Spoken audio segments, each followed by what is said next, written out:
नमस्कार सम्पूर्णलाई।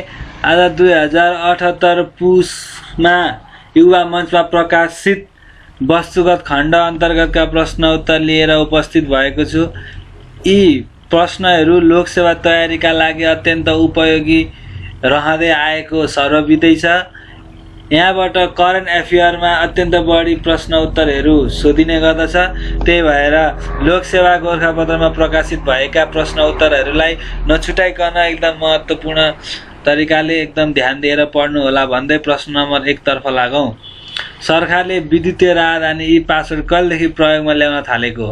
विद्युतीय राहदानी पासपोर्ट चाहिँ नेपालमा पनि आएको छ। यो चाहिँ विक्रमसम्म 2078 मङ्सिर 1 मा सुरु गरेको। हाल प्रचलनमा रहेको मेसिन रिडेबल पासपोर्ट एमआरपीलाई विस्थापन गर्ने लक्ष्य सहित ई पासपोर्ट प्रयोगमा ल्याइएको। शताब्दी पूर्व संस्कृतिविद सत्यमोहन जोशीलाई पहिलो ई पासपोर्ट प्रदान गरिएको। सन् 2030 सम्म सबैको हातमा ई पासपोर्ट पुर्याउने राहदानी विभागको लक्ष्य रहेको। यसबाट चाहिँ यो पासपोर्ट ई पासपोर्ट कहिलेदेखि दिन सुरुवात गरियो र पहिलो पटक कसलाई दियो भन्ने कुरा अत्यन्त महत्त्वपूर्ण छ। त्यस्तै गरी दोस्रो प्रश्नतर्फ लागौं। सबैभन्दा छिटो सगरमाथा आरोहण गरी कीर्तिमान कायम गर्ने महिला आरोही को हुन्? साङ यी हङकङ। सन् 2021 मे 23 उनले 25 घण्टा 50 मिनट सो आरोहण गरेकी। यसअघि यो कीर्तिमान फुन्जो झ्याङजु लामा 39 घण्टा 6 मिनटको नाममा रहेको। उनले सन् 2019 मे 15 मा सो आरोहण गरेकी। आन्तरिक राजस्व विभागले केन्द्रीय बीजक प्रणालीको सुरुवात कहिलेदेखि गरेको? विक्रमसम्म 2074 मङ्सिर 1 गते। शाक्य वंशको कन्यालाई कुमारी बनाई पूजा गर्ने चलन चलाउने राजा को हुन्? यो चलनहरू जात्राहरू अत्यन्त महत्त्वपूर्ण हुन्छ। कुमारीको चलन चाहिँ गुणकामदेवले चलाएका हुन्। सैपाल हिमाल र उराई भन्ज्याङ कुन जिल्लामा रहेको छ? यो सैपाल हिमाल कुन जिल्लामा रहेको छ, अपी हिमाल कुन जिल्लामा रहेको छ भन्ने कुरा अत्यन्त महत्त्वपूर्ण रहँदै आएको छ। सैपाल चाहिँ बझाङमा पर्दछ। विद्युतीय सवारी साधनको चार्जिङ स्टेसन निर्माणमा सहयोग गर्ने संस्था कुन हो? यस्ता खालका प्रश्नहरू पनि अत्यन्त महत्त्वपूर्ण हुन्छन्। नेपालमा विभिन्न पूर्वाधार विकास भइरहेका छन्। पूर्वाधारमा चाहिँ रोड, राजमार्ग इत्यादि कुराहरू विभिन्न देशहरूको सहयोगमा बनिरहेको अवस्थामा विद्युतीय चार्जिङ स्टेसन पनि अहिले नेपालमा एकदमै बहुचर्चित छ। यो चाहिँ कुन संस्थाको सहयोगमा बनेको छ भन्ने कुरा अत्यन्त महत्त्वपूर्ण हो। विद्युतीय सवारी साधनको चार्जिङ स्टेसनको निर्माण सहयोग गर्ने संस्था एसियाली विकास बैंक हो। सरकारले 7 प्रदेशमा विभिन्न 50 स्थानमा विद्युतीय सवारी साधनको चार्जिङ स्टेसन बनाउने भएको छ। चार्जिङ स्टेसन मुख्य राजमार्ग, बस पार्क र ठुला सहरमा राखिनेछ। 1 वर्षभित्र चार्जिङ स्टेसनको निर्माण सम्पन्न गर्ने गरी ठेक्का सम्झौता गरिएको। हरेक चार्जिङ स्टेसनमा 142 किलोवाट क्षमताको चार्जर, त्यसमा विद्युत आपूर्तिका लागि 50 चाहिँ के भन्दाखेरि 50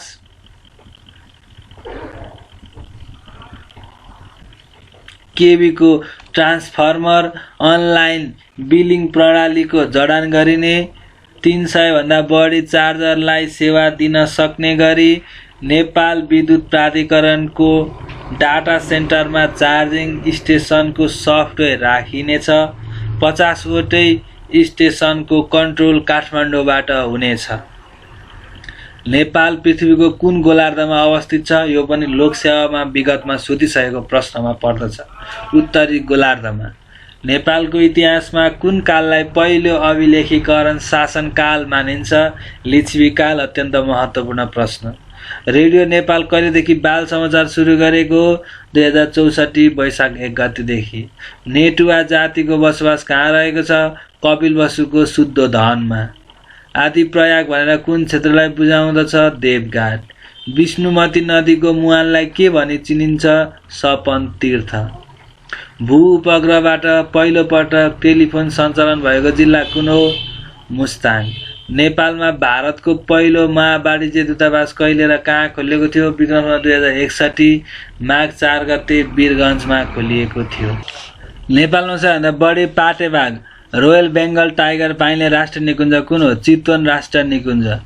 सरकारी कार्यालयका साइनबोर्डहरू नेपालीमा राख्नुपर्ने व्यवस्था कहिले भएको हो? विक्रम 2018 जेठ 9 गते। नेपालमा वातावरण संरक्षण परिषदको गठन कहिले गरिएको हो? विक्रम 2049 असोज 15 गते। नेपाल विश्व संरक्षण सङ्घ आयुसियानको सदस्य कहिले भएको हो? सन् 1973। सेतो बाघ र बसन्ती उपन्यासका लेखक को हुन्? डाइमर शमशेर राट। अन्तर्राष्ट्रिय सन्दर्भतर्फ लागौँ। अक्सफोर्ड इङ्ग्लिस डिक्सनरीको वर्ड अफ द इयर बनेको शब्द कुन हो? भ्याक्स। भ्याक्सिनको भ्याक्स अत्यन्त प्रचलित भयो यो वर्ष। भ्याक्सको अर्थ खोप हुने र भ्याक्स क्रियाको अर्थ कुनै रोग प्रतिरोधी क्षमता उत्पादन गर्न खोप लगाउनु भन्ने हुने। त्यसै गरी एन्टी भ्याक्सर भन्नाले खोप लगाउने कुराको विरोधमा रहेको व्यक्ति वा डबल भ्याक्सर भन्नाले खोपको दुईवटै मात्रा लगाएको अवस्था बुझिने। भ्याक्सी वर्ड अफ द इयर बनेको छ 2021 को। हरित जलवायु कोष ग्रिन क्लाइमेट फन्डको मुख्यालय कहाँ रहेको छ? दक्षिण कोरियामा रहेको छ। विश्वमा बढ्दो तापक्रम वृद्धिलाई 2 डिग्री सेल्सियस भन्दा तल राख्ने गरी विविध कार्यक्रम सञ्चालन गर्ने उद्देश्यका साथ यो कोष स्थापना गरिएको हो। प्रश्न नम्बर 22। संयुक्त राष्ट्र सङ्घको प्रमुख प्रशासनिक अङ्ग कुन हो? सचिवालय। सारको नीति तर्जुमा गर्ने कार्य कुन अङ्गले गर्दछ? मन्त्री परिषद। अत्यन्त महत्त्वपूर्ण हुन्छन् यस्ता प्रश्नहरू। सार खाद्य सुरक्षा सम्बन्धी सम्झौता एग्रिमेन्ट अफ इस्टाब्लिसिङ द सार फुड सेक्युरिटी सर्भिसमा कहिले हस्ताक्षर भएको हो? सन् 1987 काठमाडौँमा सम्पन्न तेस्रो साख शिखर सम्मेलनमा। यो कुन देशमा कुन साख शिखर सम्मेलन भए? नेपालमा अहिलेसम्म कतिवटा भए? 3वटा हुने राष्ट्रहरू कतिवटा छन्? 2टा सम्मेलन हुने राष्ट्र कतिवटा छन्? एउटा मात्रै सम्मेलन भएको राष्ट्र कुन हो? एउटै पनि सम्मेलन नभएको राष्ट्र कुन हो? भन्ने कुराहरू हजुरहरूले एकदमै विचार गरेर पढ्नुहोला र हाम्रो युट्युब च्यानललाई सब्स्क्राइब गर्न नभुल्नुहोला। बेल आइकन पनि बजाउन नभुल्नुहोला र कमेन्ट प्रतिक्रिया दिन नभुल्नुहोला। त्यसै गरी विभिन्न त्रुटिहरू छन् भने त्रुटिहरूलाई कमेन्ट मार्फत हजुरले भन्नुहुन्छ भन्ने आशाका साथ अगाडि बढौँ। अफगानिस्तानमा तालिबानले मुल्लाह मोहम्मद हसन अखुन्दको प्रधानमन्त्रीत्वमा अन्तरिम सरकारको घोषणा कहिले गरेको? 2021 सेप्टेम्बर 7 मा। यो पनि अत्यन्त महत्त्वपूर्ण प्रश्न, चर्चित घटना। कुन सन्धि पश्चात युरोपेली आर्थिक समुदाय युरोपेली सङ्घमा परिणत भएको हो? म्यास्ट्रिङ सन्धि। लैङ्गिक उत्तरदायी बजेट सुरु गर्ने राष्ट्र कुन हो? अत्यन्त महत्त्वपूर्ण प्रश्न। अस्ट्रेलिया 1984 मा। सेतो हात्तीको देश भनेर थाइल्यान्डलाई चिनिन्छ भने हजारौँ हात्तीको देश भनेर लाओसलाई चिनिन्छ।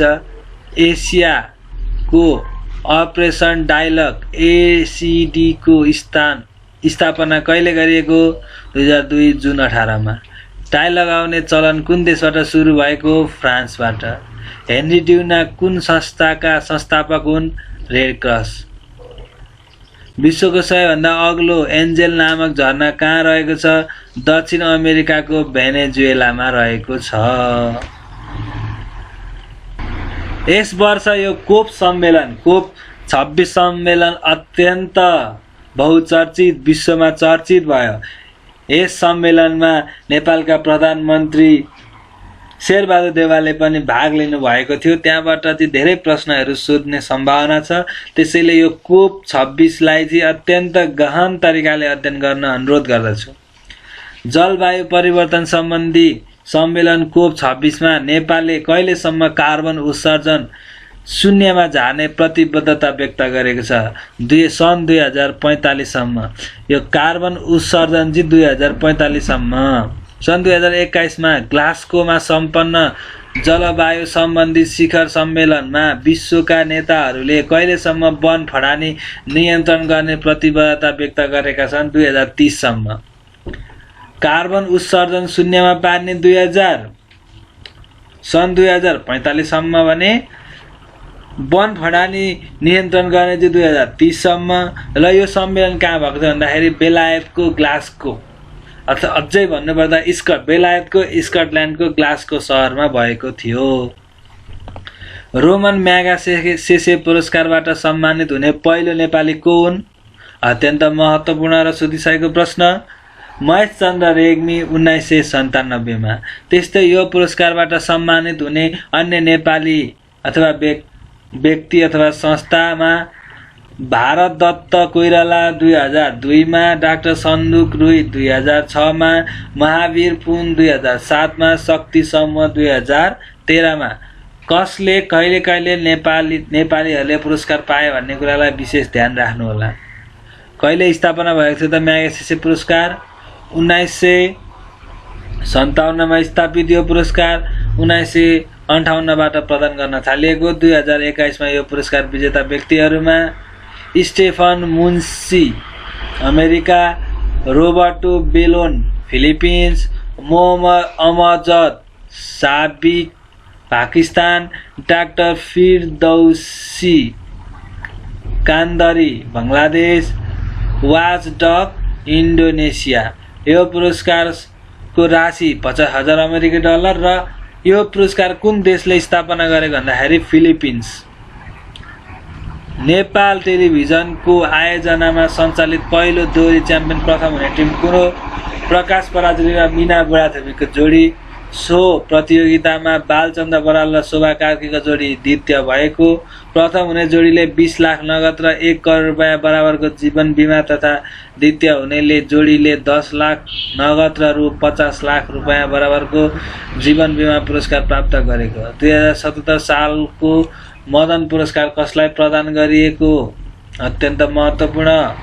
मदन पुरस्कारको बारेमा विस्तृत अध्ययन गर्न अनुरोध गर्दछु। पहिलो कहिले पायो? सबैभन्दा धेरै कसले पायो? मदन पुरस्कार प्राप्त गर्ने महिलाहरू को हुन्?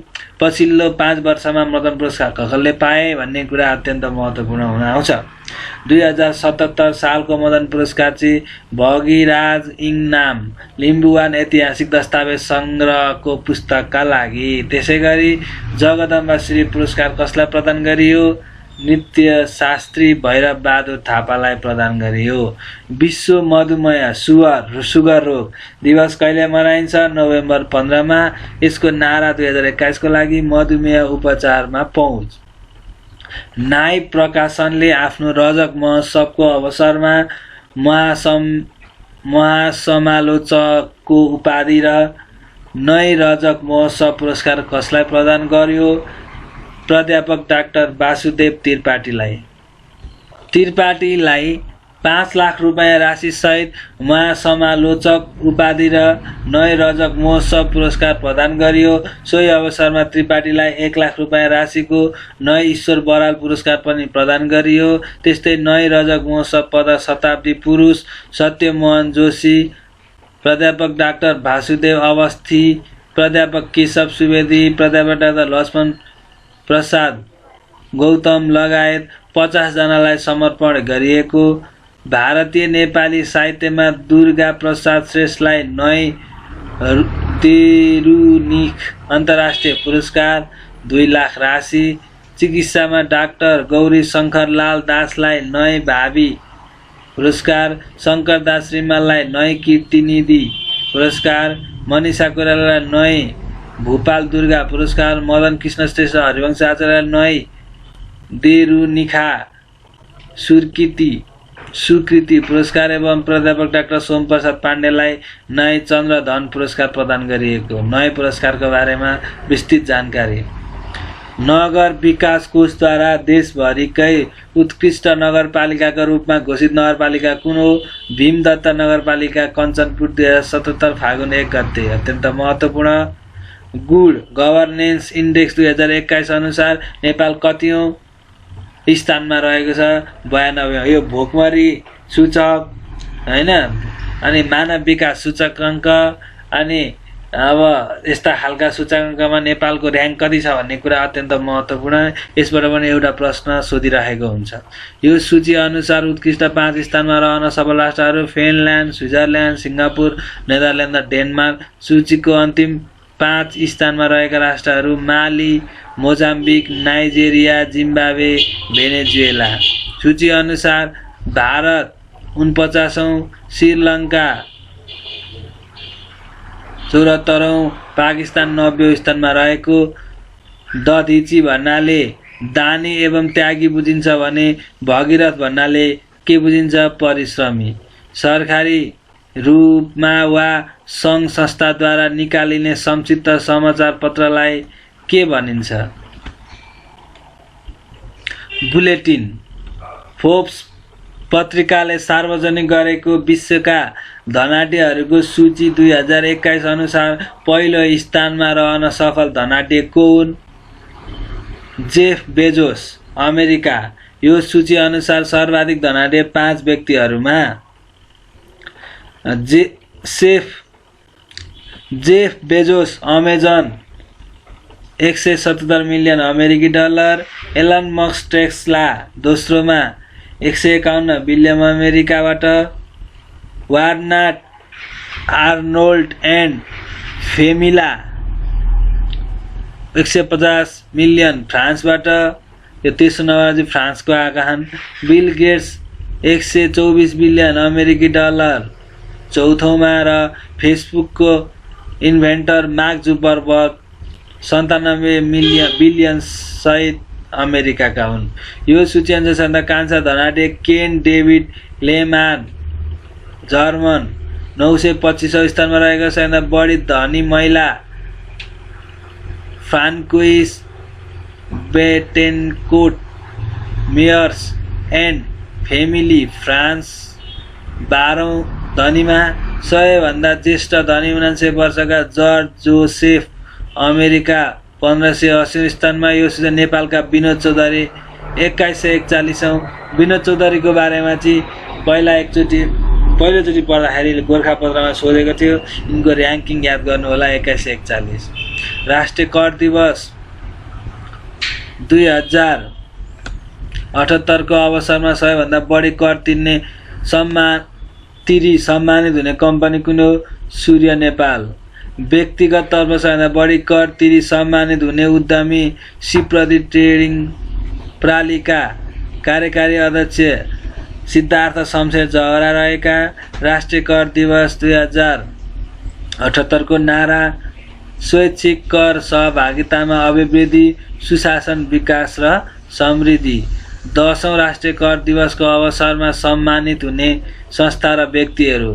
कर तिर्ने कम्पनीमा सूर्य नेपाल, आयकर तिर्ने व्यक्तिमा सिद्धार्थ शमशेर जवरा, आयकर तिर्ने व्यक्ति कम्पनीमा चाहिँ डाबर नेपाल प्राली, आयकर तिर्ने विशेष उद्योगमा एसियन पेन्ट प्राली, आयकर तिर्ने कृषि एवं पशुजन्य उद्योग पूर्वाञ्चल एग्रिगेट प्राली, आयकर तिर्ने सहकारी तथा लघु वित्तमा छिमेकी लघु वित्त वित्तीय संस्था लिमिटेड, आयकर तिर्ने बैंकिङ वित्तीय संस्थामा नोबेल बैंक लिमिटेड, आयकर तिर्ने बीमा कम्पनीमा नेवल पुनर्बीमा कम्पनी लिमिटेड, आयकर तिर्ने स्वास्थ्य तथा शैक्षिक संस्थामा Nobel medical college teaching hospital, आयकर तिर्ने पर्यटन व्यवसायमा तारागाउँ रिजेन्सी होटल हायत, आयकर तिर्ने व्यापारिक संस्थामा भाट भेटेनी सुपर मार्केट एन्ड डिपार्टमेन्ट प्राली, आयकर तिर्ने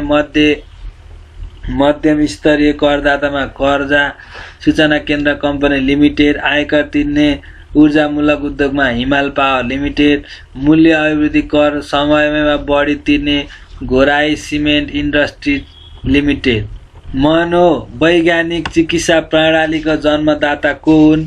सिगमन्ड फ्रायड। थ्योरी अफ रिलेटिभिटीका प्रतिपादक अल्बर्ट आइन्स्टाइन हुन् भने सापेक्ष घनत्वको सिद्धान्तका प्रतिपादक को हुन्? आर्किमेडिस। अत्यन्त सरल क्वेसन। सन्तुलित भोजनको अभावले हुने स्वास्थ्य सम्बन्धी समस्यालाई के भनिन्छ? कुपोषण अथवा मालन्युट्रिसन। अक्सिजनको आविष्कार गर्ने वैज्ञानिक को हुन्? जे प्रिस्ले। पृथ्वीबाट अन्तरिक्षमा पठाएको पहिलो प्राणी कुन हो? लाइका नामक कुकुर 1957 मा। 3 आयाम भन्नाले केलाई बुझिन्छ? लम्बाइ, चौडाइ र उचाइ। नेपाल चलचित्र संस्थानद्वारा निर्मित पहिलो चलचित्र कुन हो? मनको बाँध। अन्तर्राष्ट्रिय ओलम्पिक कमिटीले आदर्श वाक्य मोटो के तय गरेको छ? Faster, hanger, stronger together. सन् 2021 जुलाई 20 मा नयाँ आदर्श वाक्य तय गरिएको। यसअघिको आदर्श वाक्य फास्टर, हायर, स्ट्रङ्गर रहेको। रेड एप्पल भनी केलाई बुझिन्छ? गोलभेडा। आफ्नो बुद्धि नै आफ्नो गुरु हो भन्ने विचार कसको हो? शेक्सपियर। रेड रिबन कुन रोगको जनचेतनाको चिन्हका रूपमा प्रयोग गरिन्छ? HIV AIDS. भर्खरै एड्स दिवस सकिएको छ, ख्यालै होला हजुरहरूलाई। मिस युनिभर्स नेपाल 2021 को उपाधि जित्ने युवती को हुन्? सुजिता बस्नेत। उनले 10 लाख नगद सहित हिरा जडित ताज पहिरन सफल भएकी। यसरी हाम्रो युट्युब च्यानललाई सब्स्क्राइब गर्न नभुल्नुहोला, बेल आइकन बजाउन पनि नभुल्नुहोला र के त्रुटि भए हजुरहरूले कमेन्टमा लेख्न पनि नभुल्नुहोला। हामी अझै उत्कृष्ट सामग्रीहरू हजुर समक्ष निरन्तर रूपमा ल्याउने प्रयत्नका साथ आजलाई धन्यवाद।